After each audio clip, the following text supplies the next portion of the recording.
Murder Drones is about to come to an end. A teaser for episode 8 just dropped, and it's being billed as the series finale. Honestly, all I'll say for now about episode 8 being the series finale is, much as I'm excited to see what it brings, it's definitely going to be bittersweet to see this show end. It has its faults, and its fandom's a minefield sometimes, but screw it. I still love it and will continue to love it after it's over. It's helped me get through some rough times, and I'll forever appreciate it for that. But I'm sure you're not here to listen to me get sentimental over a show I love coming to an end. You're here because you want me to break this trailer down frame by frame. Though, before I even get to the trailer itself, I want to draw attention to the thumbnail Glitch decided to use for it. It's Sin, Flesha, Sinwalker, the Absolute Solver, whatever you want to call her, holding a drone's heart thing, its core. A very yellow core. Whose core? Is that supposed to be V? I'm still holding out hope for V to return in some form, and that's one way to do it. Have her appear as a core like Nori did in episode 7. If that's true, however, then what the heck happened to her body after episode 6 is ending? And is the Solver about to eat V here? Or whoever that is? That could be Jay's core. Maybe she'll turn against the Solver, get defeated, and thus her core eaten.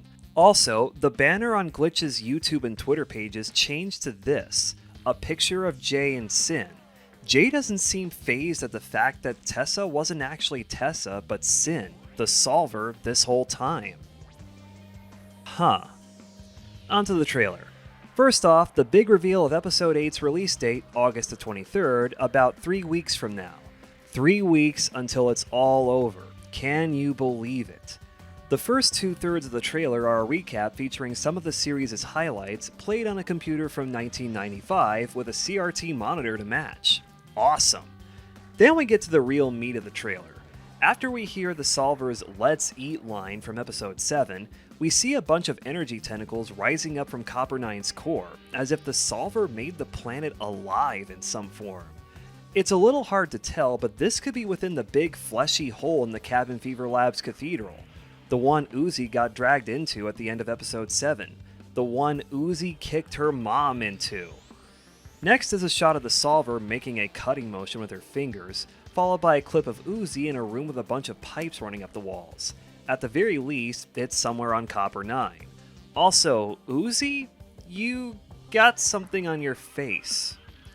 Then there's a quick look inside Nori's cabinet in the Dorman house with some of Nori's papers being scattered about. Maybe a result of more gravity anomalies like what we saw in episode 7. Regardless, it's been a while since we've seen any part of the outpost, implying that Uzi, or someone else, will be going back to where it all began. Next, a shot of Jay aiming at someone or something, and she looks a little scared to me, even a bit of sadness. Is this the part where she finds out that Tessa wasn't Tessa, and she's conflicted and torn up about Tessa being dead? Or is this part of the fight between her and Lizzie, Thad, and Khan? Or is she fighting N and Uzi here and feels bad about it?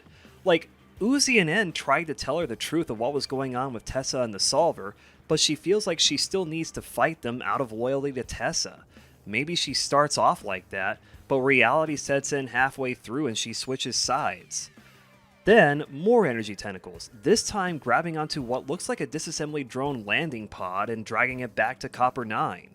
The very last new clip in the teaser shows a landing pod flying around in orbit around the planet.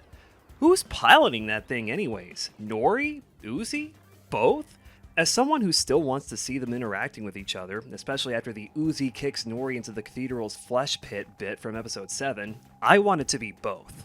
Then we see a clip of Uzi burning up in Copper 9's atmosphere like she was a f***ing meteor. Holy sh**. Clearly she survived that, since the very next clip features her holding her railgun with her tail. If you look at the bottom left corner of a few frames during this clip, you can see a disassembly drone behind her, probably N, possibly J, and she's outside on Copper 9. Next, a shot of Sin in that pipe room, shooting very human-looking hands out of her back and being creepy as usual on her way to presumably fight Uzi. Then there's another clip of Jay aiming a gun at someone or something, except now there's a crosshair over her left eye, and she's way more pissed off than she was in the other clip. Again, take your pick as to what this is part of. A fight against the Solver, against Con, Lizzie, and Thad, or against Uzi and N. Given that new banner I mentioned earlier, is Jay going to die at some point in this episode, only to be replaced by another Jay who's more loyal to the Solver? We know disassembly drones can be cloned. Jay said it herself. Effective drones were cloned more. In hindsight, it seems that line only existed as a means to explain why Jay returned to the story at the end of episode 3. It didn't really affect anything else unless you count the Solver admitting in episode 5 that she makes backups of N, V, and J. However, I'm just glad all signs point towards Jay getting more than 15 seconds of screen time for once. Actual, proper, big moments, and I'm all for it. Probably the thing I'm most looking forward to in this episode. Quick shots of a Solver tentacle stabby arm and Sin's foot as she jumps off a rail and presumably teleports somewhere. Next we see Sin dodging something, looks like a missile to me, followed by a worried looking N, the Solver pinning Uzi against a wall in that pipe room, N charging at somebody with his sword hands and his face becoming more surprised, the Solver leaping at Uzi, and what the hell, Con? Why'd you have to drop a jump scare near the end of this trailer? Seriously though, I frickin' love this shot and Con's expression here. Actually, on that note, I think you can tell just from these few clips how good this show's animation quality has gotten.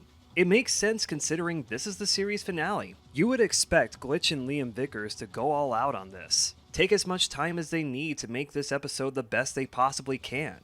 They've admitted that they've been working on episode 8 for over a year, and it shows. This episode's going to look amazing. While I'm sad about episode 8 being the series finale, I'm hoping it still turns out great, that it doesn't bog down the rest of the series and make Murder Drones another example of a great show with a badly written ending. In other words, that everything will be worth it in the end. Thankfully, this trailer is pointing in the right direction, that episode 8 will be great.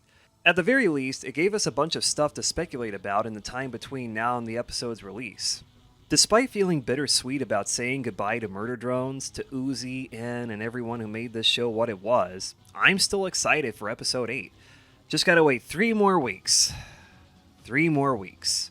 I'm sure I'll find something to talk about between now and then, but in any case, get subscribed because I will be making a video about episode 8 after it releases.